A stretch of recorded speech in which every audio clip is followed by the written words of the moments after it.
اعوذ باللہ من الشیطان الرجیم، بسم اللہ الرحمن الرحیم۔ السلام علیکم ورحمۃ اللہ وبرکاتہ۔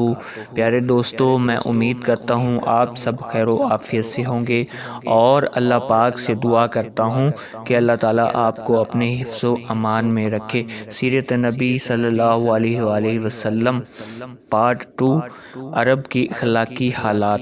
عرب کی اخلاقی حالات نہایت ہی بدتر بلکہ بد سے بدتر تھی۔ جہالت نے ان میں بت پرستی کو جنم دیا، اور بت پرستی کی لعنت نے ان کے انسانی دل و دماغ پر قابض ہو کر ان کو توہم پرست بنا دیا۔ وہ ہر مظاہر فطرت کی ہر چیز، پتھر، درخت، چاند، سورج، پہاڑ وغیرہ کو اپنا معبود سمجھنے لگے،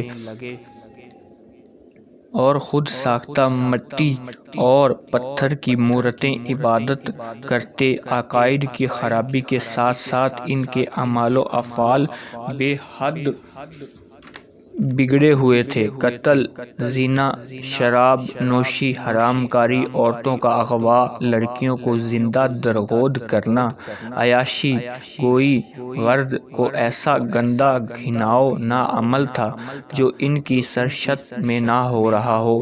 چھوٹے بڑے سب کے سب گناہوں اور پاپ کے پہاڑ بنے ہوئے تھے۔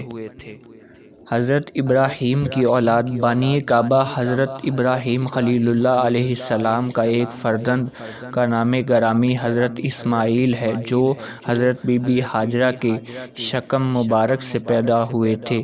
حضرت ابراہیم ان کی وہ اولاد بی بی ہاجرہ رضی اللہ تعالیٰ عنہ کو مکہ مکرمہ میں لا کر آباد کیا اور عرب کی زمین عطا فرمائی۔ حضرت ابراہیم کے دوسرے فرزند کا نام گرامی حضرت اسحاق علیہ السلام، جو حضرت بی بی سارہ رضی اللہ تعالیٰ عنہ کے مقدس شکم سے تولید ہوئے۔